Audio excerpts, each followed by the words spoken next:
28 जानेवारीला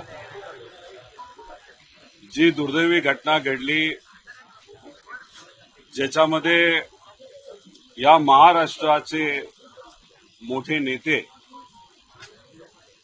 आदरणीय अजितदादा यांचा दुर्दैवी मृत्यू त्या अपघातामध्ये त्या ठिकाणी झाला, तो आमच्या सर्वांसाठी आणि महाराष्ट्रासाठी एक काळा दिवस.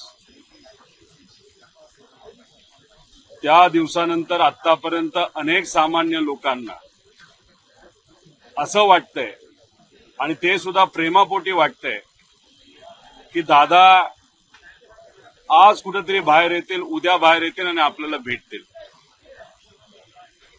तशी इच्छा आमची असली तरी आम्हा सगळ्यांना माहित आहे की दुर्दैवाने तो दिवस त्या ठिकाणी येणार नाही. तमाम महाराष्ट्रातल्या जनतेची इच्छा आहे की जो घात झाला, अपघात झाला, त्याच्याबद्दलची माहिती ही त्यांच्यासमोर आली पाहिजे, लोकांसमोर आली पाहिजे आणि दादांना तिथे न्याय मिळाला पाहिजे. यासाठी महाराष्ट्रातले लोक, सामान्य लोक, शेतकरी, कष्टकरी, युवा, विद्यार्थी, महिला, या सर्वांची इच्छा आणि त्यासाठी ते त्यांच्या त्यांच्या लेवलवर प्रयत्न करत आहेत. कुणी सोशल मीडियावर बोलतंय, कुणी चहाच्या टपरीवर बोलतंय. गवत खुरपत असताना महिला एकत्रित येऊन लाडकी बहीण योजना ज्यांनी आणली तोच व्यक्ती तिथं राहिला नाही, त्या व्यक्तीला न्याय मिळाला पाहिजे यासाठी ते तिथं प्रयत्न करतायत. काम झालं पाहिजे, नवीन कंपनी आलं पाहिजे, नोकऱ्या आलं पाहिजे, यासाठी युवा सुद्धा आता चर्चा त्या ठिकाणी करत आहेत. जो नेता यासाठी लढत होता तोच आज आपल्यात नाही. त्याच्याबद्दल काय झालं, कसं झालं, कुणी केलं, अशा पद्धतीने महाराष्ट्रातली तमाम जनता त्यासाठी प्रयत्न करत आहे, लिहित आहे आणि वाट बघत आहे. याच्यासाठी काही जण सोशल मीडियावर लिहित आहेत. तुमच्यासारखे मीडियावाले, तुमचं सुद्धा त्या ठिकाणी एक नागरिक म्हणून मी आभार व्यक्त करतो. तुम्ही जे मेन स्ट्रीम मीडिया आहे, प्रिंट मीडिया आहे, त्याच्याचबरोबर सोशल मीडियावर छोटे मोठे मीडिया चॅनल चालवणारे जे सर्व लोक आहेत, रील्स करणारे लोक आहेत, अजितदादा पक्षाचे आमदार अमोलजी मिटकरी, ठोंबरेताई व त्यांच्यातले जे कोणी पदाधिकारी आपापल्या लेवलला लढतायत ते सुद्धा असतील, माझ्यासारखे परिवारातले काही लोक आणि कार्यकर्ते, असे सर्वच लोक आपापल्या लेवलला तिथं लढत आहेत. आणि हा लढा लढत असताना एक प्रेशर निर्माण झालं, एक ताकद एकत्रित आली. आणि ती ताकद एकत्रित आल्यानंतर कुठंतरी आता असं जाणवायला लागलेलं आहे की ज्या दिशेने हे इन्व्हेस्टिगेशन, हा तपास जायला पाहिजे, त्या दिशेने कुठं ना कुठंतरी हा तपास त्या ठिकाणी जात आहे. पण हा जात असताना त्याच्यामध्ये काही गोष्टी आपल्याला जाणवतात. काल डीजीसीए कडनं जे काही त्या ठिकाणी अहवाल दिला गेला, त्या अहवालावर मी बोलेलच. पण डीजीसीएने आतापर्यंत दिलेले कुठले कुठले अहवाल आहेत ते क्रमवारीने आपल्यासमोर त्या ठिकाणी मी मांडेल. आज आपल्या माध्यमातून मी बोलतोच आहे, पण 2 दिवसात मी अजून एक प्रेस कॉन्फरन्स घेणार आहे आणि त्या प्रेस कॉन्फरन्सच्या माध्यमातून अजून काही गोष्टी मी तिथं सांगणार आहे. पण आज या प्रेस कॉन्फरन्सच्या माध्यमातून लगेच आम्ही काय करणार आहोत आणि कालचं जे काही डीजीसीए कडनं स्पष्टीकरण आलं आहे त्याच्यावर फक्त मी त्या ठिकाणी बोलेल. याच्यामध्ये 28 जानेवारीला डीजीसीए कडनं हा अहवाल त्या ठिकाणी दिला गेला, म्हणजे ऍक्सिडेंट झाल्या त्याच दिवशी हा अहवाल आला होता. 28 जानेवारी 2026 1:36 दुपारचा. याच्यामध्ये त्यांनी असं लिहिलंय की the last regulatory audit carried out by DGCA in the month of February 2025 no level 1 findings were issued. म्हणजे 28 तारखेला, 28 जानेवारीला जेव्हा दादांचं शव हे हॉस्पिटलमध्ये होतं. पोस्टमॉर्टम त्यांचा सुरू होता. अख्खं महाराष्ट्र त्या ठिकाणी दुःखाच्या डोंगरामध्ये दुःखात त्या ठिकाणी होतं. त्यावेळेस यांनी हा रिपोर्ट काढला आणि ह्याच्यात सांगितलं.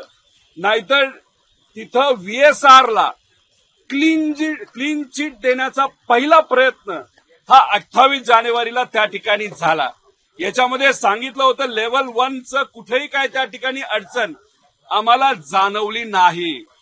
त्याच्याच बरोबर ज्या व्यक्तीचा आम्ही राजीनामा मागतोय ते म्हणजे या देशाचे एव्हिएशन मिनिस्टर. त्यांनीच 28 तारखेला एक स्टेटमेंट दिलं.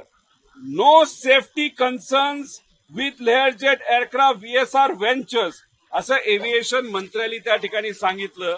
आणि डिटेलमध्ये वाचायला गेलो तर director general of civil aviation has thoroughly checked and all approvals were given. कुणाला? VSRला. The organization VSR Ventures also seems to have undergone an assessment last year. हे त्या ठिकाणी सांगण्यात आलं. पायलट बद्दल पण ते तिथं बोलले. म्हणजे त्याचा अर्थ DGCL क्लीन चिट दिलीच, पण त्याच्याच बरोबर ज्या मंत्र्यांचा आम्ही राजीनामा मागतोय आणि मागतच राहणार जोपर्यंत मिळत नाही त्या व्यक्तीला सुद्धा VSRला दुर्दैवाने त्याच दिवशी तिथं क्लीन चिट दिली. आता तुम्ही म्हणाल की काल जो काय अहवाल हा DGCAचा आला काही प्रमाणात आपल्याला यश मिळालं, काही प्रमाणात यश मिळालं, पण ते नखा एवढं. ते काय आहे मी तुम्हाला सर्वांना सांगतो. स्पेशल सेफ्टी ऑडिट VSR व्हेंचर्सचं तिथं झालं आणि काल असा अहवाल सेफ्टी ऑडिटचा आणि VSRवर आम्ही काय ऍक्शन घेतली हे कालच्या रिपोर्टमध्ये आपण सर्वांना त्या ठिकाणी सगळ्यांनी त्या ठिकाणी बघितलं. याच्यामध्ये काय लिहिलंय? The multidisciplinary audit team observe several non compliances. म्हणजे अनेक त्रुटी त्यांना जाणवल्या. त्या कशामध्ये? Approved procedure in the organisation in the area of airworthiness. म्हणजे विमान उडवायच्या आधी विमान हे उडण्याच्या लायक आहे का त्याला एअरवर्दी सर्टिफिकेट असतं. त्याच्यामध्येच यांना बऱ्याचशा त्रुटी त्या ठिकाणी दिसल्या. एअर सेफ्टीमध्ये दिसल्या आणि फ्लाईट ऑपरेशन्स मध्ये दिसल्या. म्हणजे आम्ही प्रेस कॉन्फरन्स घेऊन तुमच्या माध्यमातून मीडियाच्या माध्यमातून लोकांपर्यंत इन्व्हेस्टिगेशन एजन्सीज पर्यंत DGCA पर्यंत जो ज्या विषय घेऊन पोहोचण्याचा प्रयत्न करत होतो तेच विषय यांनी या रिपोर्टमध्ये घेऊन सांगितले. हो, VSRच्या बाबतीत तिथं नॉन कम्प्लायन्स होता. अरे तुम्ही आता बोलताय नॉन कम्प्लायन्स होता, पण आमचा नेता गेला ना. या महाराष्ट्राचा एक मोठा नेता जो आज उपमुख्यमंत्री असला पण लोकांच्या मनामध्ये तो आज मुख्यमंत्री होता आणि उद्या तो 100% मुख्यमंत्री बनू शकला असता, असा आमचा मराठी नेता आज दुर्दैवाने नाही. आणि या रिपोर्टमध्ये तुम्ही म्हणता हो VSR या कंपनीच्या प्रोसिजरमध्ये नॉन कम्प्लायन्सेस होते. पण तुम्ही हे बोलत असताना त्याच्यानंतर त्यांनी त्या ठिकाणी खाली जर बघितलं म्हणजे 28 तारखेला क्लीन चिट देण्याचा प्रयत्न केला, पण फक्त महाराष्ट्रात तमाम जनतेने आणि मीडियाने त्या ठिकाणी हा मुद्दा लावून ठेवला म्हणून यांनी हा रिपोर्ट तिथं काढला. पण या रिपोर्टमध्ये सुद्धा त्यांनी एक रस्ता ठेवलाय VSR व्हेंचरला वाचवण्याचा. तो कसा हे समजून घ्या. In the view of non compliances observe म्हणजे त्रुटी ज्या आम्हाला दिसलेल्या आहेत अँड कन्सिडरिंग द गॅप्स म्हणजे त्याच्यामध्ये काही आपल्याला अडचणी त्या ठिकाणी जाणवत आहेत. In the maintenance procedures it is decided to initiate the corrective measures by immediately grounding. म्हणजे लेअर जेटची जी सर्व विमानं आहेत त्याच्यामध्ये 6 होते, त्याच्यातली आता ही 5 त्यांनी केले, त्यातले 7 होते, त्यातले 2 म्हणजे दुर्दैवी घटना घडलं म्हणजे अजितदादांचं 1 आणि 2023ला जे आधीच लेअर जेट पडलं होतं ते दुसरं. म्हणजे असे 5 राहिलेले त्यांनी थांबवलं. वा, मोठं काम केलं. हे करायला हरकत नाही, केलंच पाहिजे होतं. कारण याच्यामध्ये उद्या जाऊन एखादा VIP नाही तर कुठलाही नागरिक बसला असता नाही तर तिथं असणारा पायलट याचा जीव धोक्यात 100% त्या ठिकाणी येण्याची शक्यता होती. आणि हे ग्राउंड केलं त्यामुळे काही प्रमाणात हे चांगलंच झालं. पण फक्त एक बघा त्याच्यानंतर त्यांनी एक लाईन वापरली, till continued airworthiness standards are restored. म्हणजे की अपघात झाला, घात झाला दादांचा, आपले अजितदादा माझे काका त्या ठिकाणी त्याच्यामध्ये दुर्दैवी मृत्युमुखी पडले आणि मग आता हे डीजीसीए सांगतंय की आता तुझे राहिलेले विमान तू ग्राउंड कर, त्याचं मेंटेनन्स कर, त्याचं डॉक्युमेंटेशन कर, काय काय लॅप्सेस असतील ते पूर्ण कर. म्हणजे टिल कंटिन्यूड एअर वर्दीचे स्टँडर्ड आर रिस्टोर्ड, म्हणजे एअर वर्दी स्टँडर्ड झाले मग उडवायला लाग, मग धंदा करायला लाग, मग पैसा कमवायला लाग. मग तुझे जे पैसेवाले आणि राजकीय लोक जे इन्व्हेस्टर तुझ्यामध्ये आहेत त्याची तू काळजी घेत जा, असं तिथं डीजीसीएली अप्रत्यक्षपणे सांगितलं असं त्या ठिकाणी आपल्याला बघायला मिळतंय. त्यामुळे हे जे काय केलं तुम्ही फक्त दिखावा तिथं करताय, तुम्हाला फक्त दाखवायचं की आम्ही त्या ठिकाणी ऍक्शन घेतली. आणि आमचं एक मत आहे की तुम्ही काय करता हे चांगलंच झालं, पण फक्त एक बघा त्याच्यानंतर त्यांनी एक लाईन वापरली, till continued airworthiness standards are restored. म्हणजे की अपघात झाला, घात झाला दादांचा, आपले अजितदादा माझे काका त्या ठिकाणी त्याच्यामध्ये दुर्दैवी मृत्युमुखी पडले आणि मग आता हे डीजीसीए सांगतंय की आता तुझे राहिलेले विमान तू ग्राउंड कर, त्याचं मेंटेनन्स कर, त्याचं डॉक्युमेंटेशन कर, काय काय लॅप्सेस असतील ते पूर्ण कर. म्हणजे टिल कंटिन्यूड एअर वर्दीचे स्टँडर्ड आर रिस्टोर्ड, म्हणजे एअर वर्दी स्टँडर्ड झाले मग उडवायला लाग, मग धंदा करायला लाग, मग पैसा कमवायला लाग. मग तुझे जे पैसेवाले आणि राजकीय लोक जे इन्व्हेस्टर तुझ्यामध्ये आहेत त्याची तू काळजी घेत जा, असं तिथं डीजीसीएली अप्रत्यक्षपणे सांगितलं असं त्या ठिकाणी आपल्याला बघायला मिळतंय. त्यामुळे हे जे काय केलं तुम्ही फक्त दिखावा तिथं करताय, तुम्हाला फक्त दाखवायचं की आम्ही त्या ठिकाणी ऍक्शन घेतली. आणि आमचं एक मत आहे की तुम्ही काय करता की व्हीएसआरचे हे 5 मशीन्स विमानं ही तुम्ही ग्राउंड केली.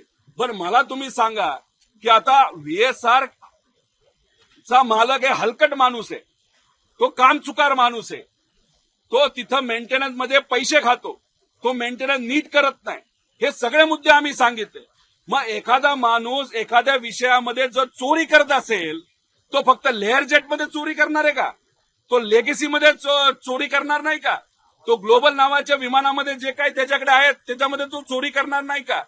बीच क्राफ्ट नावाचं विमान त्यात तो चोरी करणार नाही का? चोरी करणारा माणूस आणि मर्डर करणारा माणूस आणि सिरियल किलर हा काय एकाच विषयामध्ये तो फक्त त्या बाबतीत तसा वागतो असं नाही, सगळ्याच बाबतीत तो वागतो. आणि जर तुम्ही जर त्याचं लेअर जेटच्या बाबतीत काही नॉन कम्प्लायन्सेस आहेत असं सांगत असाल तर त्याचे नॉन कम्प्लायन्सेस बाकी विमानामध्ये 100% तिथं असू शकतात. आणि त्या विमानामध्ये आज या राज्याचे मुख्यमंत्री सुद्धा त्या ठिकाणी ट्रॅव्हल करतात, उपमुख्यमंत्री जे दुसरे ते सुद्धा त्याच्यामधून त्या ठिकाणी प्रवास करतात, सेलिब्रिटी प्रवास करतात, क्रिकेटर पिक्चरवाले लोक असतील, बिझनेसमॅन प्रवास करतात. मग जर तुम्ही 5 विमानं ग्राउंड करत असाल तर मग बाकीचे विमानं उडवत ठेवायला धंदा करायला तुम्हाला कुणी सांगितलंय? त्यामुळे तुम्ही ग्राउंड करत असताना सगळेच विमान तुम्ही ग्राउंड करा, कारण का एका कुठल्या तरी हॉटेलमध्ये जर तिथं ड्रग्ज सापडले असतील आणि त्या मालकाचे 5 हॉटेल असतील तर बंद करत असताना एक हॉटेल बंद करून चालणार नाही, सगळे हॉटेल बंद करावे लागतील. तसंच या विमानाच्या बाबतीत सुद्धा व्हीएसआरच्या ज्या सगळ्या ज्या काही विमानं आहेत ती तिथं लगेचच्या लगेच ग्राउंड झाली पाहिजे. पण तसं होणार नाही.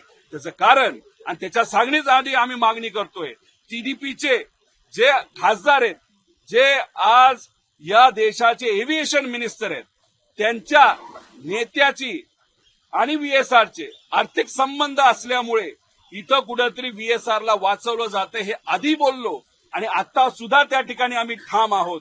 त्यामुळे आम्हाला या देशातल्या सरकारला, तिथं पंतप्रधान साहेबांना, तिथं असणाऱ्या होम मिनिस्टर साहेबांना, त्याच्याचबरोबर लीडर ऑफ ऑपोजिशनला विनंती करायची आहे की हे जे महाशय त्या ठिकाणी बसलेले आहेत, ज्या कुठल्या पक्षातले ते आहेत, त्यांना त्या पदावर राहण्याचा कुठलाही अधिकार नाही. अशाच पद्धतीने तुम्ही कुठेतरी व्हीएसआरला वाचवतात असं आमचं मत आहे. आता एक तुम्ही गोष्ट लोकांनी सुद्धा समजून घेतली बाहेर, नेत्यांनी सुद्धा समजून घेतली बाहेर, व्हीएसआरची 5 विमानं तुम्ही ग्राउंड केली, पण मग एअर वर्दीनेस सर्टिफिकेट कोण देतं? मेंटेनन्स हा वेळेवर होतो हे कोण बघत असतं? एअर सेफ्टीची जबाबदारी कोणाची? हे डीजीसीएची जबाबदारी आहे. त्यामुळे जर व्हीएसआरला तुम्ही त्या ठिकाणी चूक केली असं सांगत असाल तर डीजीसीएली सुद्धा त्या ठिकाणी चूक केली असं आमचं सगळ्यांचं मत आहे. त्यामुळे आम्ही आता ही मागणी करत आहोत की आमचं असं मत आहे की आता तुम्ही व्हीएसआर व्हेंचरच्या मालकावर त्या ठिकाणी कारवाई केली पाहिजे, त्याला तुम्ही ताब्यात घेतलं पाहिजे. त्याच्याचबरोबर डीजीसीएचे जे कुठले अधिकारी या विमानाशी आणि इतर विमानाशी त्या ठिकाणी निगडीत होते त्या लोकांवर सुद्धा कारवाई तिथं होणं तितकंच महत्वाचं आहे. एरो नावाची जी कंपनी या महाराष्ट्रामध्ये ज्यांनी त्यांच्या व्हॉट्सअपवर असं सांगितलं होतं की हा विमान उडण्यालायक आहे आणि त्या दिवशी इथं वेदर पण ओके आहे, आपल्याला व्हिजिबिलिटी चांगली आहे, तेव्हा त्या कंपनीवर सुद्धा कारवाई झाली पाहिजे. आणि त्या ग्रुपमध्ये असणारे या राज्य सरकारचे जे कोणी त्या विभागाचे योग्य असे अधिकारी आहेत त्या अधिकाऱ्यांवर सुद्धा कारवाई करण्याची जरूरत आहे. कारण व्हीआयपी जर आमचे अजितदादा तिथे ट्रॅव्हल करत होते मग तुमची जबाबदारी होती की त्या सगळ्या गोष्टींमध्ये लक्ष घेऊन ते खरंच विमान हे उडण्यालायक होतं का नव्हतं याच्याकडे सुद्धा तिथं लक्ष देण्याची जरूरत आहे असं आमचं त्या ठिकाणी मत आहे. त्यामुळे त्यांच्यावर सुद्धा कारवाई होणं हे महत्वाचं आहे. त्याच्याचबरोबर एरो झालं, व्हीएसआर झालं, डीजीसीए झालं आणि चौथं हे सरकारी अधिकारी झाले आणि पाचवं या सगळ्या गोष्टींमध्ये आमचं असं मत आहे की याला एक क्रिमिनल अँगल आहे ज्याला लोक म्हणतात घातपात. त्यामुळे एक अज्ञान व्यक्तीवर सुद्धा त्या ठिकाणी कारवाई आपल्याला करता येणार नाही पण एफआयआर नक्कीच आपण तिथं करू शकतो. त्यामुळे सर्व प्रेसशी बोलल्यानंतर मी मरीन ड्राईव्ह पोलीस स्टेशनला त्या ठिकाणी जाणार आहे आणि मी डीजीसीएच्या विरोधात तिथं असणारे जे अधिकारी या विमानाच्या संलग्न असणारे नाहीतर या व्हीएसआर कंपनीवर काम करणारे त्या अधिकाऱ्यांवर एफआयआर झालं पाहिजे. त्याच्याचबरोबर व्हीएसआर कंपनीच्या मालकांवर एफआयआर झाला पाहिजे, एरो या कंपनीवर एफआयआर झाला पाहिजे. चौथं की जे अधिकारी त्या ग्रुपवर आहेत, त्या अजितदादांच्या ग्रुपवर जिथं चर्चा होती कुठलं विमान घ्यायचं आणि कुठलं नाही घ्यायचं, तिथं जे कोणी अधिकारी या विषयाच्या निगडीत असतील त्यांच्यावर तिथं एफआयआर झाली पाहिजे. आणि एक अननेम्ड एफआयआर ही क्रिमिनल जे आपण त्याला कॉन्स्पिरसी म्हणतो याच्या मागे घातपात हा विषय आहे. त्यामुळे त्या व्यक्तीवर सुद्धा तिथं एफआयआर झाली पाहिजे. त्यामुळे या 5 लोकांवर आणि 5 प्रकारचे एफआयआर करण्यासाठी थोड्या वेळानंतर मी त्या ठिकाणी जाणार आहे. पण हे करत असताना याच्यामध्ये अनेक मुद्दे आणले आणि ते मुद्दे मी परत जाऊन त्या बाबतीत बोलीलच. बरेच काय माहिती माझ्यापर्यंत आलेली आहे. त्यामुळे मला डीजीसीए मध्ये असणाऱ्या लोकांना एवढंच सांगायचंय, त्याच्याचबरोबर तिथं असणारे जे कोणी मंत्री आहेत त्यांना तिथं सांगायचंय, केंद्र सरकारला सांगायचं, राज्य सरकारला सांगायचंय की दादांचा ऍक्सिडेंट हा ऍक्सिडेंट आहे का घातपात आहे याच्या खोलात आम्ही जाणारच. आम्हाला कुणी तिथं अडवू शकत नाही. अडवण्याचा प्रयत्न केला तर त्यांना त्या ठिकाणी सांगायचंय की आमच्याकडे बरीच त्या ठिकाणी माहिती आहे. त्यामुळे आम्हाला आमची इच्छा आहे की दादांना तिथं न्याय मिळाला पाहिजे. ऍक्सिडेंट झाला का घातपात झाला हे लोकांसमोर त्या ठिकाणी आलं पाहिजे आणि त्यासाठी कुठेही जावं लागलं, कसंही लढावं लागलं, त्यासाठी महाराष्ट्राचा प्रत्येक व्यक्ती हा लढायला तयार आहे. पाताळात जावं लागलं तरी आम्ही पाताळात जाऊ, पण जो कोणी जबाबदार व्यक्ती आहे त्याला बाहेर काढल्याशिवाय आणि जेलमध्ये टाकल्याशिवाय आणि त्याला जबाबदार धरल्याशिवाय आम्ही शांत बसणार नाही. पण हे करत असताना मला अजून एक मुद्दा इथं मांडायचा आहे. राज्य लेवलला मर्यादा आहेत लढायसाठी. सीआयडी काय काम करते अजूनपर्यंत आम्हाला तिथं कळलं नाही. सीबीआयला हिरवा कंदील दिलाय, सीबीआयला सांगितल्यात आलेलं आहे, पण सीबीआयने अजूनपर्यंत एफआयआर हा फॉर्मली तिथं टाकलेला नाही. त्यामुळे त्या बाबतीत काय झालं हे आम्हाला तिथं कळालं नाही. त्यामुळे मी आमच्या पक्षातल्या खासदारांना या मीडियाच्या माध्यमातून आणि आम्ही सुद्धा त्यांना सांगू, सुप्रियाताई सुद्धा तिथं बोलणार आहेत, डॉक्टर अमोल कोल्हे आणि सुप्रियाताई या बाबतीतला पुढाकार येणाऱ्या लोकसभेच्या अधिवेशनात 100% त्या ठिकाणी घेतील. मी उद्धव ठाकरे साहेबांच्या खासदारांना, उद्धव ठाकरे साहेबांना आणि संजय राऊत साहेबांना सुद्धा मी विनंती करतो की येणाऱ्या अधिवेशनामध्ये दिल्लीमध्ये अजितदादांचा मुद्दा हा सगळ्यात आधी सगळ्यात महत्वाचा असल्यामुळे मराठी माणूस आणि मराठी नेता, महाराष्ट्राचा एक नेता जर घातपात नाही तर घातामध्ये त्या ठिकाणी गेला असेल तर तो मुद्दा पहिल्यांदाच पार्लमेंटमध्ये घेतला गेला पाहिजे. यासाठी मी विनंती करतो. जे काँग्रेसचे खासदार आहेत त्यांना मी विनंती करतो, राहुल गांधीजी जे लीडर ऑफ ऑपोजिशन आहेत त्यांना विनंती करतो की तुम्ही सुद्धा हा मुद्दा तिथं घ्यावा. बीजेपीचे खासदार बोलतील याच्यावर मला शंका आहे, कारण का जेव्हा केव्हा मी प्रेस कॉन्फरन्सेस घेतलेत, जेव्हा केव्हा मी हे मुद्दे मांडलेत तेव्हा महाराष्ट्राचे भाजपचे नेते हे माझ्या विरोधात तिथं बोललेले आहेत. एक तर नेता इतका गलिच्छ लेवलला जाऊन बोलला, एका मृत्यू झालेल्या व्यक्तीच्या कपाळावरचं लोणी घालतो, म्हणजे त्याला लायकी तरी आहे का त्या मंत्र्याची? म्हणजे इतकं वाईट मला त्या ठिकाणी तिथं वाटलं. त्याच्याचबरोबर एक भोपळा फुटणार. अजून काय काय लोक बोलले. आज तुम्ही लोक बोलायचं बोला, तुमच्या या खालच्या लेवलच्या बोलण्यावर मला काही परिणाम होत नाही, आम्हाला परिणाम होत नाही. आम्ही आमच्या लेवलला त्या ठिकाणी लढणार. त्यामुळे भाजपच्या खासदारांकडनं आम्ही अपेक्षा धरत नाही. पण काही दिवसांपासून आपण जर बघितलं तर एकनाथ शिंदे साहेबांचे काही नेते मंत्री काही प्रमाणात या इन्व्हेस्टिगेशनच्या बाजूने सकारात्मक बोलत आहेत. त्यामुळे त्यांच्या खासदारांना, एकनाथ शिंदे साहेबांना, श्रीकांत शिंदेंना मी विनंती त्या ठिकाणी करतो. आणि दादांचे मित्र असल्यामुळे, दादांबरोबर अनेक वर्ष काम केल्यामुळे जे आपल्या राज्याचे मुख्यमंत्री आहेत देवेंद्र फडणवीस साहेब, यांना सुद्धा विनंती करतो की यासाठी खास बाब म्हणून तुम्ही एक वेगळा प्रयत्न त्या ठिकाणी करावा आणि कुठेतरी या विषयामध्ये लक्ष घालून दादांना न्याय कसा मिळेल यासाठी आपल्या सर्वांनाच त्या ठिकाणी तिथं प्रयत्न करावे लागतील. त्याच्याचबरोबर तृणमूल काँग्रेस पार्टीला सुद्धा आम्ही विनंती करणार आहोत, कारण का त्यांनी सगळ्यात पहिल्यांदा हा मुद्दा तिथं घेतला. पण दुसऱ्या दिवशीच तिथं अंतविधी असल्यामुळे, लाखो लोक तिथं येणार असल्यामुळे, पवार साहेबांनी स्टेटमेंट देत असताना तिथल्या लाखो लोकांच्या सेफ्टीसाठी एक वेगळं स्टेटमेंट तिथं दिलं होतं. पण नंतर इन्व्हेस्टिगेशन 13 दिवस केल्यानंतर बरेच काही गोष्ट हे त्या ठिकाणी आपल्याला तिथं दिसले. आज एफआयआर आम्ही करत असताना एफआयआर घेतील अशी आमची अपेक्षा आहे. पण आज जर आमचा एफआयआर घेतला नाही, नुसती नोंद जर केली, तर उद्याच्या दिवशी बारामतीला जाऊन लोकांच्या उपस्थितीमध्ये 100 असतील, 10 असतील, 1 असेल का 1000 असतील हे मला तिथं सांगता येणार.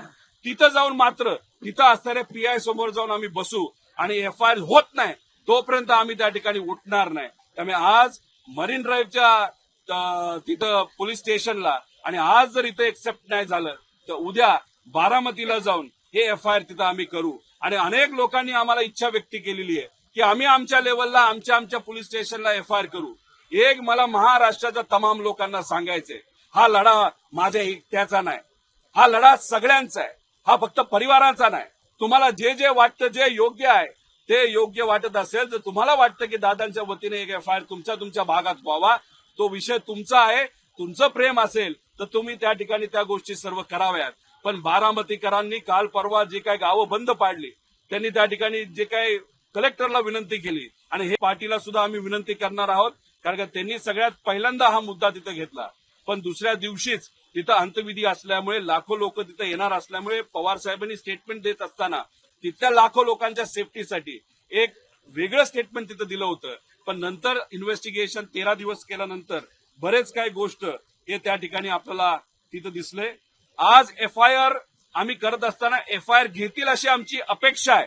पण आज जर आमचा एफआयआर घेतला नाही, नुसती नोंद जर केली, तर उद्याच्या दिवशी बारामतीला जाऊन लोकांच्या उपस्थितीमध्ये 100 असतील, 10 असतील, 1 असेल का 1000 असतील हे मला तिथं सांगता येणार. तिथं जाऊन मात्र तिथं असणाऱ्या पीआय समोर जाऊन आम्ही बसू आणि एफआयआर होत नाही तोपर्यंत आम्ही त्या ठिकाणी उठणार नाही. त्यामुळे आज मरीन ड्राईव्हच्या तिथं पोलीस स्टेशनला, आणि आज जर इथं एक्सेप्ट नाही झालं तर उद्या बारामतीला जाऊन हे एफआयआर तिथं आम्ही करू. आणि अनेक लोकांनी आम्हाला इच्छा व्यक्त केलेली आहे की आम्ही आमच्या लेवलला आमच्या पोलीस स्टेशनला एफआयआर करू. एक मला महाराष्ट्राच्या तमाम लोकांना सांगायचंय, हा लढा माझ्या एकट्याचा नाही, हा लढा सगळ्यांचा आहे, हा फक्त परिवाराचा नाही. तुम्हाला जे जे वाटतं, जे योग्य आहे ते योग्य वाटत असेल, तर तुम्हाला वाटतं की दादांच्या वतीने एक एफआयआर तुमच्या भागात व्हावा, तो विषय तुमचा आहे. तुमचं प्रेम असेल तर तुम्ही त्या ठिकाणी त्या गोष्टी सर्व कराव्यात. पण बारामतीकरांनी काल परवा जे काही गावं बंद पाडली, त्यांनी त्या ठिकाणी जे काही कलेक्टरला विनंती केली, आणि हे काय फक्त एकाच तालुक्यात झालं नाही, दादांवर प्रेम करणारे सामान्य कार्यकर्ते, मराठी लोक या अख्ख्या महाराष्ट्रामध्ये आहे. त्यामुळे तो विषय फक्त एका तालुक्यापुरता राहील असं मला वाटत नाही. फक्त गव्हर्नमेंटच्या प्रॉपर्टीची काळजी आपण सर्वांनी घेतली पाहिजे. आपण कुठेतरी शांततेत जी आपली विनंती आहे त्या ठिकाणी मांडली पाहिजे, एवढंच इथं मी आपल्या सर्वांना म्हणेल. पण आता एफआयआर हा तिथं आम्ही करू, आणि एफआयआर करत असताना वेगवेगळ्या कलमाच्या अंतर्गत आम्ही तिथं एफआयआर हे करणार आहोत. ज्याच्याबद्दलची माहिती एकदा एफआयआर झाला, नाही तर एकदा रिक्वेस्ट आम्ही दिली, तर ती रिक्वेस्ट झाल्यानंतर मी आपल्या सर्वांना या बाबतीत नक्कीच डिटेलमध्ये सांगेन. अहवाल आहे त्यावर शेतकरी असतील किंवा तुम्ही असतील, या सगळ्या विषयात स्थगन प्रस्ताव आणण्यासंदर्भामध्ये तुम्ही काही करणार आहात का सभागृहामध्ये? एकदा एफआयआर तर होऊ दे, एफआयआर करून देतात का नाही हे आधी आपल्याला बघावं लागेल. एफआयआर जर झाली तर मग कुठेतरी आपल्याला म्हणावं लागेल की हा इथं जे असणारे प्रशासन आहे, इथं असणारे जे अधिकारी आहेत त्यांची सुद्धा इच्छा आहे आणि शासनाची सुद्धा इच्छा आहे की एफआयआर तिथं झालं पाहिजे. कारण क्लिअर कट याच्यामध्ये सांगितलं आहे की हो व्हीएसआर ची चूक होती आणि व्हीएसआर ची चूक ज्या विषयामध्ये होती ते मॉनिटर करण्याची जबाबदारी डीजीसीआयची होती. त्यामुळे या सगळ्या लोकांवर एफआयआर 100% त्या ठिकाणी होऊ शकतात असं आमच्या वकिलाचं मत आहे. किमान काल जो अहवाल आलाय त्यावरून कुठेतरी तपास योग्य दिशेने जातो असं वाटतं. महाराष्ट्राकडनं जो प्रेशर येतोय, कारण 28 जानेवारीला जो अहवाल आला व्हीएसआरला क्लीन चिट दिली होती. आता महाराष्ट्रामधून प्रेशर वाढत गेलं आणि हे इथं थांबेल असं समजू नका. प्रत्येक व्यक्तीला असं वाटतंय की दादांना न्याय मिळाला पाहिजे. प्रत्येक तालुक्यातल्या व्यक्तीला वाटतंय आणि दादांवर प्रेम करणाऱ्या जे ते करोडो लोक आहेत त्यामुळे प्रत्येक व्यक्तीला वाटतं आणि सगळ्यांनी सोशल मीडियापासून फार रस्त्यापर्यंत, गाव बंद करण्यापासून दुकान बंद करण्यापर्यंत या सगळ्या गोष्टींमध्ये लक्ष घातल्यामुळेच कुठेतरी आता ही डीजीसीए नाही तर मंत्री आणि मंत्र्यांवर प्रेशर त्या ठिकाणी आल्यामुळेच कुठेतरी हे दाखवण्याचा प्रयत्न आहे. कारण कालचा अहवाल बघितल्यानंतर त्याच्यामध्ये व्हीएसआरला वाचवण्यासाठी सुद्धा तितकाच प्रयत्न केला जातोय. व्हीएसआरने अजून गेल्या काही दिवसात काय काय केलंय आणि त्याला कसं सरकारकडनं मदत झाली मी आज तर सांगत नाही, पण 2 दिवसामध्ये प्रेस कॉन्फरन्स घेऊन मी आपल्या सर्वांना सांगितलं. सर, बारामती विधानसभेची निवडणूक जी आहे ती सुनेत्रा पवार लढणार यावरती राष्ट्रवादीच्या कोर कमिटीच्या बैठकीमध्ये निर्णय झालेला आहे. महाविकास आघाडी या सगळ्या बारामती विधानसभेच्या संदर्भात काही चर्चा करणार आहे का? बैठक घेऊन कोण लढवायची काय? एक तर मी कुठला मोठा नेता नाही, पुन्हा तिकीट पक्षाकडनं द्यायचं नाही द्यायचं या निर्णय प्रक्रियेमध्ये मी त्या ठिकाणी नसतो. पण अजित काकांचा पुतण्या म्हणून, पवार परिवारातला एक व्यक्ती म्हणून, बारामतीमध्ये माझा जन्म झालाय म्हणून, तिथला एक नागरिक म्हणून आणि या महाराष्ट्राचा एक नागरिक म्हणून मला एवढंच वाटतंय की जर सुनेत्रा काकी तिथं आमदारकीसाठी या पोटनिवडणुकीमध्ये उभा राहत असतील तर ती निवडणूक ही बिनविरोधच त्या ठिकाणी झाली पाहिजे. यासाठी सगळ्यांनीच, आमच्या पक्षाने सुद्धा आणि इतर पक्षांनी सुद्धा त्या बाबतीत त्या ठिकाणी पुढाकार घेतला पाहिजे. आणि जे कोणी अपक्ष उभा राहायचा म्हणून राहतात त्यांनी जर त्या ठिकाणी उभं राहिलं तर लोक त्या बाबतीत काय करतील तो त्यांचा विषय. पण शेवटी ही लोकशाही आहे, त्यामुळे लोक नक्कीच एक संवेदनशील विचार करून ताईंना या निवडणुकीमध्ये, या पोटनिवडणुकीमध्ये म्हणजे काकींना, सुनेत्रा काकींना बिनविरोध करतील असं मला वाटतं. पण अजूनपर्यंत माझ्या पक्षापर्यंत मी पोहोचलेलो नाही. पक्षाला न बोलता न विचारता हे स्टेटमेंट या ठिकाणी दिलं. प्रोटोकॉल तोडल्यामुळे मी माझ्या पक्ष प्रमुखांचं त्या ठिकाणी दिलगिरी व्यक्त करतो. पण मलाही हा विश्वास आहे साहेबांची सुद्धा हीच भूमिका असणार आहे, आमच्या नेत्यांची, सुप्रियाताईंची सुद्धा आणि आमच्या प्रदेशाध्यक्षाची सुद्धा हीच भूमिका असणार आहे. डीजीसीए की तरफ से जो कॉन्ट्राडिक्टरी रिपोर्ट आया है 28 तारीख को क्लीन चिट की हुई, अभी कह रहे हैं कि एयरवर्दी में सर्टिफिकेट नहीं था. कैसे देखते हैं इन्वेस्टिगेशन हो रहा है कि बार बार आप सवाल उसी पे उठा रहे हैं? अगर इन्वेस्टिगेशन की बात करें तो जो 28 जनवरी को एक्सीडेंट हुआ था वो एक्सीडेंट होने के बाद लोगों के मन में शंका थी वो एक्सीडेंट है या जानबूझ के वो प्लेन गिराया गया, मुझे उसके पीछे कुछ क्रिमिनल कॉन्स्पिरेसी है कि नहीं, ये मैं नहीं बोल रहा. लोगों के मन में चर्चा है और ये चर्चा बढ़ती ही वहां पे जा रही है. अभी एक्सीडेंट होने के बाद अगर आप देखो तो हमने जो रिसर्च किया, रिसर्च करने के बाद आप जैसे अच्छी मीडिया, उसी के साथ जो सोशल मीडिया पे बात करने वाले लोग, रील करने वाले लोग, महाराष्ट्र के कमेंट करने वाले लोग और उसी के साथ घर में चर्चा करने वाले, दुकान पे चर्चा करने वाले, काम करते वक्त चर्चा करने वाले जो महाराष्ट्र के स्वाभिमानी जो नागरिक है, उनकी एक इच्छा थी कि ये जो इन्वेस्टिगेशन है वो राइट डायरेक्शन में जाना चाहिए. अभी देखो 28 जनवरी का डीजीसीए का ये रिपोर्ट है. उस रिपोर्ट में वीएसआर को उन्होंने वैसे देखा जाए तो टेक्निकली क्लीन चिट वहां पे दी है. Last regulatory audit was carried out by DGCA in the month of February 2025 and no level 1 findings were there. मतलब 28 तारीख को ही वहां पे डीजीसीए ने वीएसआर को वहां पे क्लीन चिट दी थी. अभी उसी के बाद उसी दिन में अगर आप जो मंत्री, मतलब ये जो मिनिस्टर है, उनको मैं कहना चाहता हूं कुछ दिन पहले हमने डिमांड की थी, आपने रेजिग्नेशन वहां पे देना चाहिए और वो डिमांड हम कायम रखते हैं. अभी भी हमारा कहना है जो एविएशन मिनिस्टर है इस इंडिया के, इस कंट्री के, उन्होंने इस्तीफा जल्दी से जल्दी वहां पे देने की जरूरत है.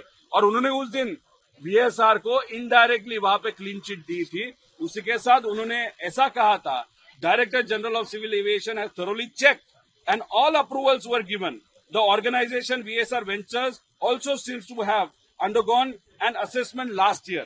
That means ये क्लीन चिट वहां पे उन्होंने दी।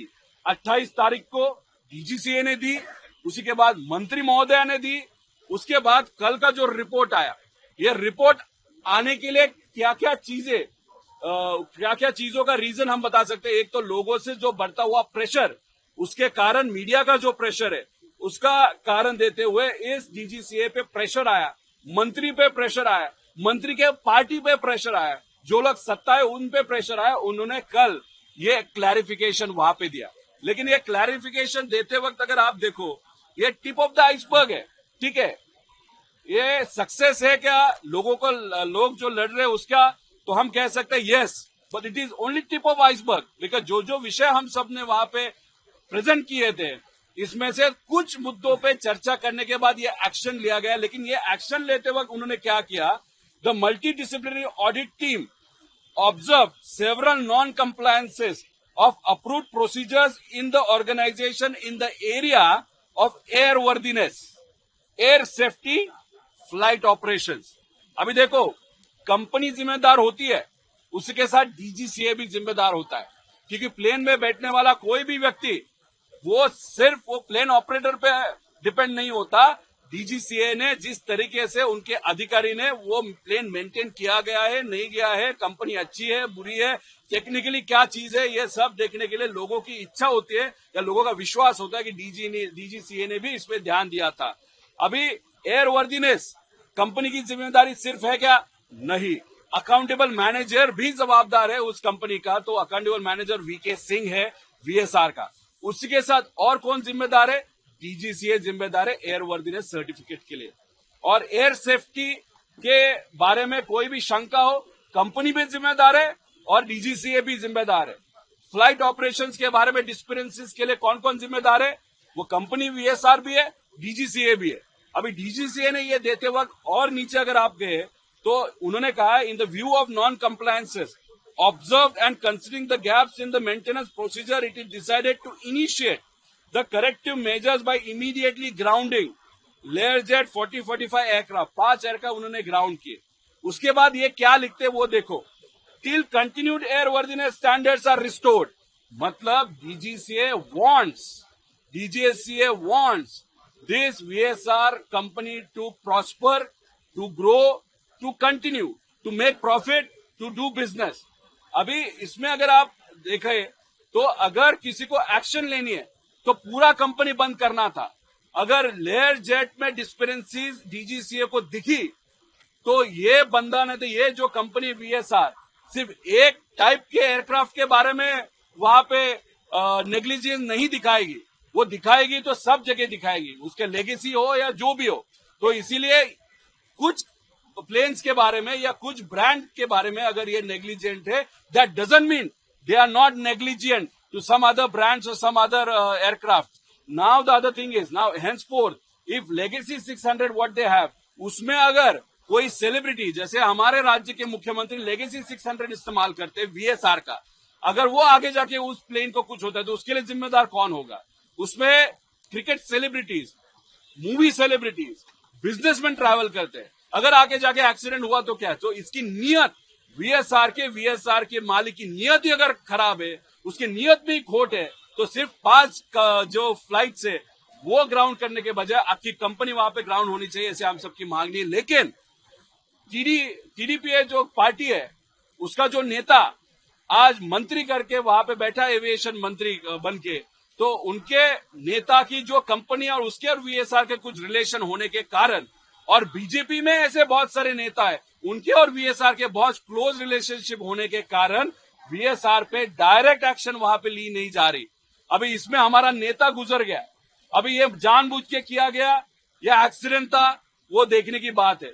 इसलिए आज 12 बजे हम और हमारे साथ कुछ कार्यकर्ता वहां पे एक पुलिस स्टेशन पे जाने वाले हैं और एक एफआईआर दर्ज करने वाले हैं, क्योंकि यहाँ पे डीजीसीए ने एक्सेप्ट किया कि डिस्पेरेंसीज थे। तो एक वीएसआर के मालिकों के ऊपर हम वहां पे एफआईआर करेंगे, उसके साथ डीजीसीए के जो अधिकारी इससे रिलेटेड है उस पर एफआईआर करेंगे, तीसरी कंपनी एरो जिन्होंने अप्रूवल दिया ओके टू फ्लाई, वो देख के दादा के पीए ने दादा को बताया ठीक है now weather is okay we can fly, एरो पे हम एफआईआर वहां पे करेंगे। चौथा, उस एरो के ग्रुप में जो जो अधिकारी है वो सरकार राज्य सरकार के उस अधिकारी के ऊपर हम एफआईआर करेंगे। और पांचवी एफआईआर ये अननेम्ड एफआईआर होगी जिसमें ये क्रिमिनल कॉन्स्पिरेसी है ऐसे लोगों का कहना है, इसलिए एक अननेम्ड एफआईआर हम करेंगे। अभी एफआईआर ये पुलिस स्टेशन लेगा कि नहीं लेगा वो देखा जाएगा। आज मुंबई में अगर उन्होंने एफआईआर नहीं लिया तो हम कल बारामती जाके लोगों के उपस्थिति में बारामती के लोगों के उपस्थिति में वहां पे एफआईआर करेंगे। दूसरी बात, सीआईडी ने अभी तक क्या किया वो हमको नहीं मालूम। सीबीआई के पास आपने ये इन्वेस्टिगेशन दिया है, लेकिन ऑफिस होनी चाहिए ऐसे हम सबकी मांग नहीं है। लेकिन टीडीपी जो पार्टी है उसका जो नेता आज मंत्री करके वहां पे बैठा एविएशन मंत्री बन के, तो उनके नेता की जो कंपनी और उसके और वीएसआर के कुछ रिलेशन होने के कारण, और बीजेपी में ऐसे बहुत सारे नेता है उनके और वीएसआर के बहुत क्लोज रिलेशनशिप होने के कारण वीएसआर पे डायरेक्ट एक्शन वहां पे ली नहीं जा रही। अभी इसमें हमारा नेता गुजर गया, अभी ये जानबूझ के किया गया या एक्सीडेंट था वो देखने की बात है। इसलिए आज 12 बजे हम और हमारे साथ कुछ कार्यकर्ता वहां पे एक पुलिस स्टेशन पे जाने वाले हैं और एक एफआईआर दर्ज करने वाले हैं, क्योंकि यहाँ पे डीजीसीए ने एक्सेप्ट किया कि डिस्पेरेंसीज थे। तो एक वीएसआर के मालिकों के ऊपर हम वहां पे एफआईआर करेंगे, उसके साथ डीजीसीए के जो अधिकारी इससे रिलेटेड है उस पर एफआईआर करेंगे। तीसरी कंपनी एरो जिन्होंने अप्रूवल दिया ओके टू फ्लाई, वो देख के दादा के पीए ने दादा को बताया ठीक है now weather is okay we can fly, एरो पे हम एफआईआर वहां पे करेंगे। चौथा, उस एरो के ग्रुप में जो जो अधिकारी है वो सरकार राज्य सरकार के उस अधिकारी के ऊपर हम एफआईआर करेंगे। और पांचवी एफआईआर ये अननेम्ड एफआईआर होगी जिसमें ये क्रिमिनल कॉन्स्पिरेसी है ऐसे लोगों का कहना है, इसलिए एक अननेम्ड एफआईआर हम करेंगे। अभी एफआईआर ये पुलिस स्टेशन लेगा कि नहीं लेगा वो देखा जाएगा। आज मुंबई में अगर उन्होंने एफआईआर नहीं लिया तो हम कल बारामती जाके लोगों के उपस्थिति में बारामती के लोगों के उपस्थिति में वहां पे एफआईआर करेंगे। दूसरी बात, सीआईडी ने अभी तक क्या किया वो हमको नहीं मालूम। सीबीआई के पास आपने ये इन्वेस्टिगेशन दिया है, लेकिन ऑफिशियली सीबीआई की तरफ से कोई एफआईआर वहां पे हुआ नहीं, इसलिए इस चीजों में हम वहां पे ध्यान देके ये कार्रवाई करें। तो और दूसरी बात, जाते जाते वक्त हम हमारे पक्ष के जो 8 एमपीज है उनको विनती करने वाले, अमोल जी कोले के साथ बात हुआ है, सुप्रिया सुले के साथ बात हुआ है, उन दोनों ने बोला है कि हम आने वाले पार्लियामेंट्री अधिवेशन में इसके बारे में चर्चा करेंगे, वहां पे आवाज उठाएंगे और ये जो मंत्री है उनका रेजिग्नेशन वहां पे हम मांगेंगे। हम उद्धव ठाकरे साहब के पक्ष के जो नेता है उद्धव ठाकरे साहब, संजय जी राउत जो है और उन्हीं के साथ सब खासदार, उनको हम विनती करते हैं। उसी के साथ कांग्रेस के जो सब खासदार है नेता और leader of opposition Rahul Gandhi ji को हम विनती करते हैं कि आने वाले अधिवेशन में एक मराठी नेता, एक महाराष्ट्र का नेता, एक उप मुख्यमंत्री, एक डीसीएम वहां पे इस एक्सीडेंट में गुजर गए, वहां पे कॉन्स्पिरेसी है नहीं है, और ये जिस तरीके से इन्वेस्टिगेशन चल रहा है वो प्रॉपर ही नहीं चल रहा, इसलिए आने वाले पार्लियामेंट में ये विषय लेना चाहिए। उसी के साथ ममता दीदी हो या बाकी जो भी पक्ष है उनके साथ हम बात करेंगे। लेकिन अगर आप देखो कुछ दिनों से जो महाराष्ट्र राज्य के जो बीजेपी के मंत्री है उनके जो ट्रोलर्स है वो हमारा विरोध वहां पे कर रहे हैं, बहुत लो लेवल पे जाके हमारे में बारे में बात मंत्री कह रहे, इसलिए बीजेपी के खासदार की तरफ से हमारी कुछ इच्छा नहीं है, हम उनके किसी भी खासदार के साथ बात नहीं करेंगे। सिर्फ अजीत दादा के जो मित्र थे फडणवीस साहब उनको हम विनती करेंगे, बस उतना ही। लेकिन एकनाथ शिंदे साहब के जो कुछ खासदार है, श्रीकांत शिंदे जी है या उनके जो नेता है, उन्होंने प्रॉपर इन्वेस्टिगेशन इस चीज में होना चाहिए ऐसी मांग की है, इसलिए उनको भी हम विनती करेंगे पार्लियामेंट में महाराष्ट्र के वती से या महाराष्ट्र के ओर से। उसी के साथ हमारा जो नेता यहाँ पे गुजर गया तो उनके ओर से उनको न्याय देने के लिए पार्लियामेंट में जो मित्र पक्ष है बीजेपी का, केंद्र सरकार में टीडीपी, उसके जो मंत्री है उनके रेजिग्नेशन की बात और प्रॉपर इन्वेस्टिगेशन और क्रिमिनल इन्वेस्टिगेशन इसमें होना चाहिए, उस बारे में वहां पे मांग करे ऐसे विनती ये आने वाले पार्लियामेंट सेशन में हम करेंगे। एयर क्रैश हुआ लेकिन अभी तक कोई फॉर्मल एफआईआर नहीं दर्ज हुई है।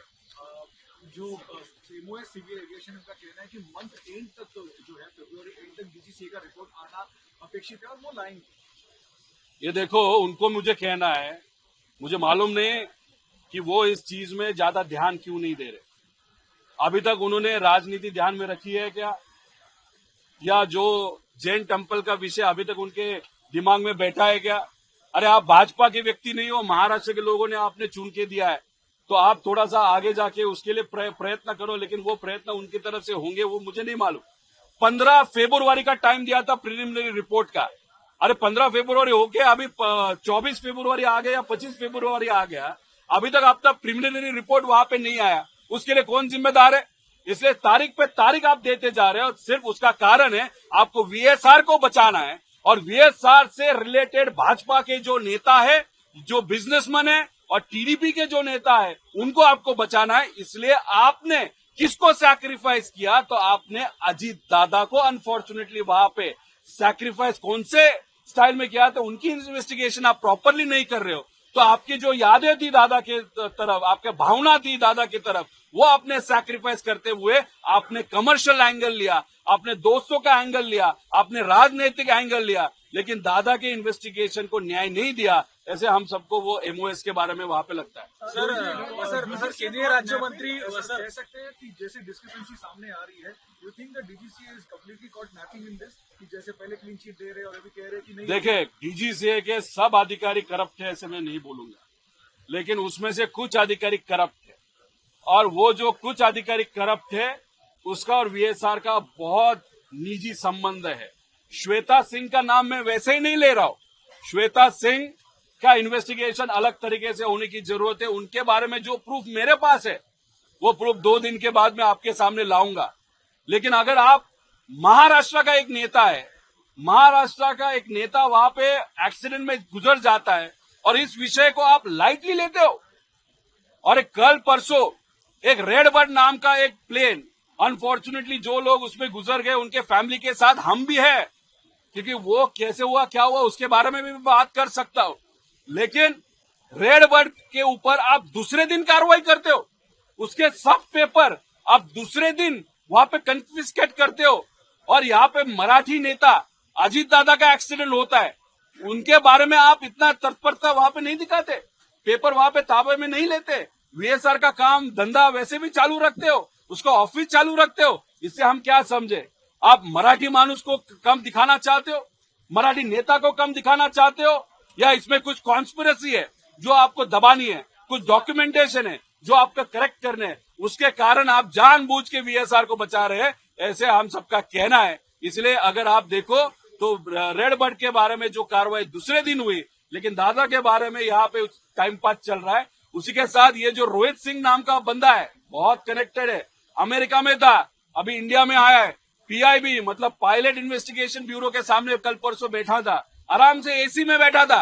अरे उसको पायलट इन्वेस्टिगेशन ब्यूरो के सामने क्यों ला रहे हो? उसको लाओ ना पुलिस के सामने, सीबीआई के सामने, सीआईडी के सामने। वो आप नहीं करोगे, उसको एसी में बिठा के सिर्फ चर्चा करोगे। ये जो चल रहा है ना, इसके पीछे कुछ तो फिर अलग तरीके की कॉन्स्पिरेसी, ऐसे हम सबको कहना है। अगर कॉन्स्पिरेसी नहीं है तो ये वीएसआर पे कार्रवाई आप करो, जो भी एक्शन लोगों के मन में वो एक्शन इमिडिएटली वहां पे लेने की जरूरत है। सर केंद्रीय राज्यमंत्री मुरलीधर मोहोळ असं म्हणाले की या प्रकरणातला जो अहवाल आहे तो फेब्रुवारी शेवटपर्यंत येईल।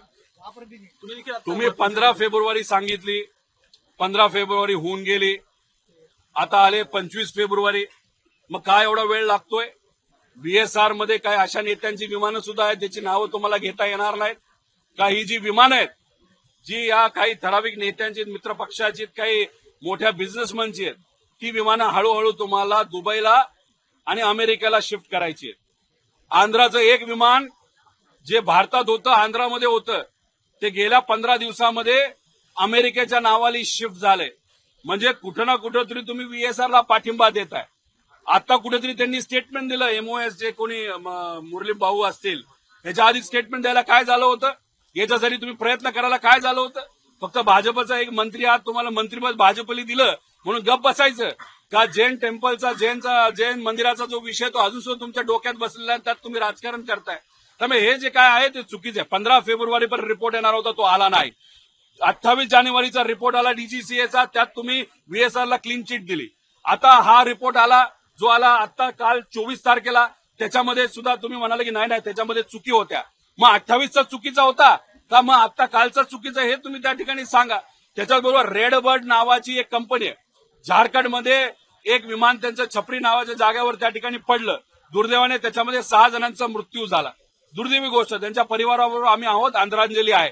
आता त्या रेड बर्डवर दुसऱ्या दिवशी तुम्ही कारवाई करता आणि दादांच्या बाबतीत तुम्ही हातोहात हात ठेवून पायावर पाय ठेवून निवांत त्या ठिकाणी बसता. मग तुम्हाला हे दाखवायचं की महाराष्ट्राची किंमत नाही, महाराष्ट्राच्या नेत्याची किंमत नाही, अजितदादांची किंमत नाही, हे कुठेतरी दाखवण्याचा प्रयत्न अप्रत्यक्ष प्रत्यक्षपणे हे कुठेतरी दिल्लीवरनं या मंत्रालयाच्या माध्यमातून, एव्हिएशन मंत्रालयाच्या माध्यमातून होते असं आपल्याला म्हणावं लागेल. जाणीवपूर्वक उशीर होते चौकशीमध्ये.